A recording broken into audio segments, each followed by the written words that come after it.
A marshal.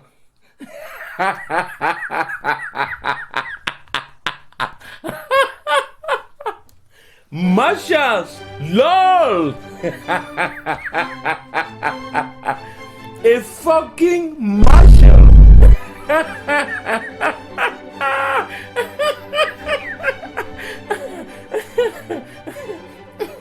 They could have given them a single fucking worthwhile feature.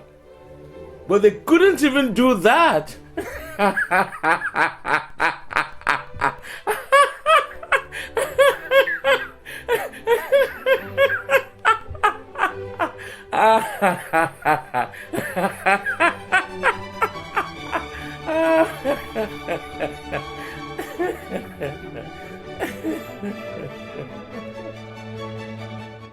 But what is a martial? Why are they a laughingstock? Martial characters are those who do not receive spellcasting as a feature of their base class, not just classes that sometimes make melee attacks. Paladins, artificers, and rangers are not considered martials since they have spellcasting features. I'm going to shatter a common myth right now. On a purely mechanical level, there is no reason to pick a rogue, fighter, barbarian, or monk.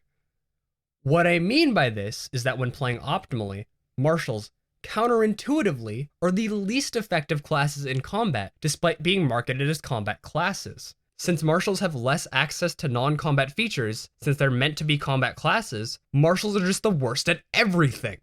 Now, I do not hate martials. I love the warrior fantasy. I make this video out of love because sometimes Wizards of the Coast refuses to balance their game. Let's dive right in. Since martials sacrifice the endless versatility of spells, you would think that they get something, anything in return. While this isn't actually true, there are 3 advantages most players think martials have over other classes. Number 1, damage. Number 2, defense.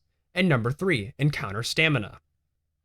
Since I don't want to bore you all with more math, I have sources down below that go into more detail. If you grognards want to argue with me, double check with the math first. We'll break it down quickly. First, damage.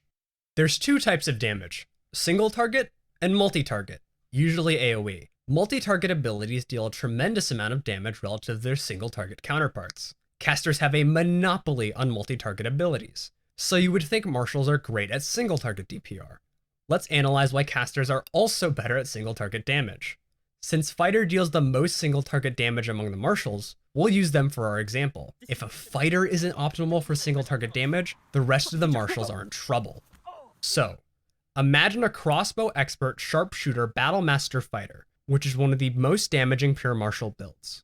They're spending every single action to attack, every single bonus action to attack, and all of their movement to get around total cover. At level 10, they deal around 41.63 damage per round if you account for resource expenditure and the amount of encounters in a day. A 10th level druid casting Conjure Animals, a 3rd level spell available at level 5, deals 10 points more than the fighter every round, and they only committed to 1 action 5 centuries ago. The gap only grows higher and higher as they both level. Eventually, a 20th level druid can deal double the damage of a 20th level optimized fighter.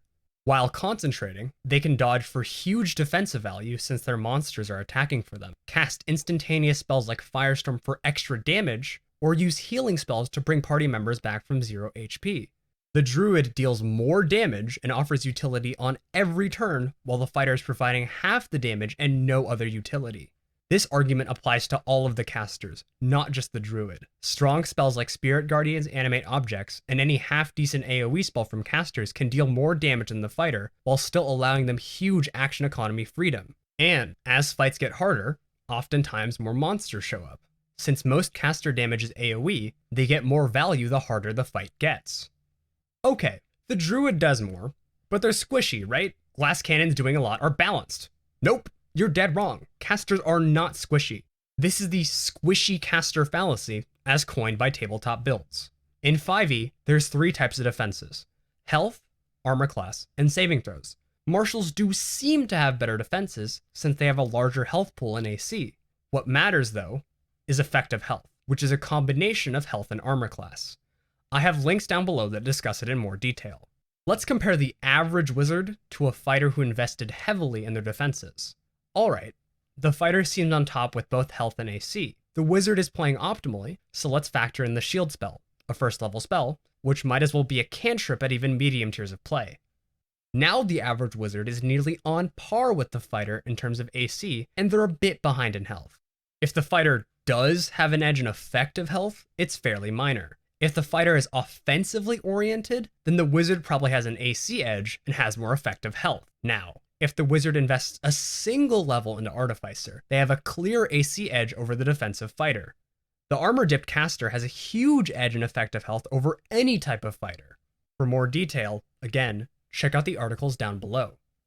Keep in mind that most casters aren't in melee and a majority of martials are, so they're taking more abuse from a bestiary dominated by melee monsters. To get these middling defenses, this fighter had to sacrifice so much damage to get a shield, and they are only marginally on top of a barely optimized wizard. They're blown out of the water by a wizard who cares to invest in their defense. Casters, on the other hand, don't have to make many sacrifices for this defense. Druids and clerics just need a feat to get shield and absorb elements, since they get medium armor already. A wizard just needs a 1-level dip for medium armor and shields. Before you say, oh, they need a longer adventuring day to drain them of shield slots, the sources I mentioned perform their calculations under the assumption that they have 6 to 8 encounters in an adventuring day, which is much longer than the average table. So from the shortest adventuring day to the longest, the martials are putting themselves in spots where they take more damage and have less effective health in general to compensate. This isn't even factoring in healing, which casters have an absolute monopoly over. And we haven't even gotten to saving throws. Strength, dexterity, and constitution saving throws, which martials specialize in, are almost always just damage or the mildest of crowd control. Also, casters usually have comparable dexterity or constitution saving throws anyway. Wisdom, intelligence, and charisma, which casters specialize in, are often the worst saving throws to get hit by, since they often kill you or throw you out of the fight outright. Casters also have access to absorb elements, which is incredibly low cost, works against so many effects, and halves damage entirely. Martials do get access to passive defenses like Uncanny Dodge or Danger Sense, but the best ones often come online so late like Diamond Soul, or are so underwhelming like Indomitable, that they don't put martials above casters in terms of defenses. Okay, martials have bad damage and bad defenses, but they shine at the end of the day, right? Eventually the wizards run out of magic and start bonking things with their canes while martials are still going strong. No. Finally, the last thing we have to disprove is that martials have superior encounter stamina. As the fallacy goes, as there are more encounters in a day, the martials can last through it longer and shine near the end. In 5e, there are 2 resources: health and class resources. We've proved casters have higher effective health already, but casters also have more class resources. Spellcasting on any full caster gives you a larger pool of resources compared to any martial character. By level 6, you already get 10 slots, some of which can end fights outright. By level 20, a caster has 22 slots of godly power. Spell levels scale incredibly well in terms of value. However, a monk with their 20 trash key is still doing flurry of blows every turn on a single target, while you're calling down a meteor swarm with a single spell slot. Martials aren't ever resourceless because they spend health to get value. Due to many martials being melee characters, they're often spending more hit points than casters to get lower damage than casters. Even the ranged ones don't deal as much damage as a caster. Martials take on way more risk than casters for far less reward, and casters can contribute to a fight in a myriad of ways beside damage. Martials can shine at extremely low levels with long adventuring days, like levels 1 to 3, but as soon as casters get to around level 5, they start accruing so many slots that they'll never get fully drained. If they do get drained, the martials are definitely 6 feet under by then, since they're less tanky and have less resources to use. Whatever few resources martials do get, they have to spend so much more of them to get the same value as a caster with a higher level slot. The casters also get more slots than martials ever do individual resources. There's no amount of short rests, action surges, or key points that equal a teleport, wall of force, conjure animals, or divine intervention. So casters have better damage, better defenses, better utility, and better stamina. Obviously, this is a problem. A third of the game's classes should have a mechanical niche. Every class should have drawbacks and strengths to feel unique. Everything still applies even if you aren't optimizing. all things equal, a suboptimal fighter is doing a fraction of their potential damage and making bad subclass or defensive choices. A suboptimal wizard or cleric will stumble onto a decent spell and destroy fights because the spell was cool. Everyone and their mother picks Fireball, and it's a solid spell that contributes more than an unoptimized martial. So, what should we do?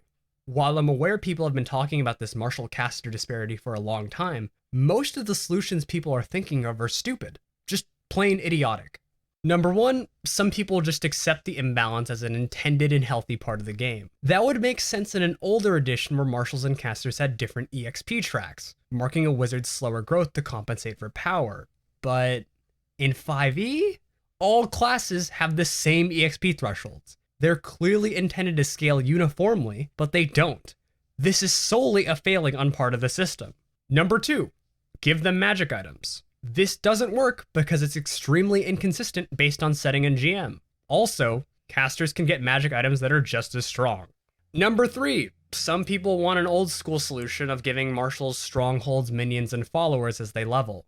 This doesn't work because what is preventing a caster with nearly deific powers from having a group of followers and hirelings? I don't see why a caster should be barred from doing this at all, and it would throw many people out of their immersion with the game.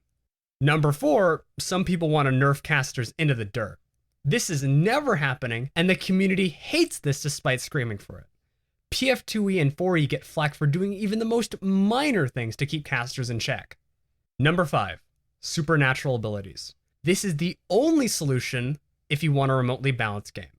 Give martials abilities at every level that scale with level. The only way to do this is with supernatural abilities at a certain point. You can pretend like they aren't supernatural and call them preternatural or whatever silly label you want, but the only thing that competes with a wizard casting teleport is a superhuman. To understand why fixing martials is so hard, let's demystify spellcasting. Spellcasting on a game design level gives the spellcaster a choice at every level.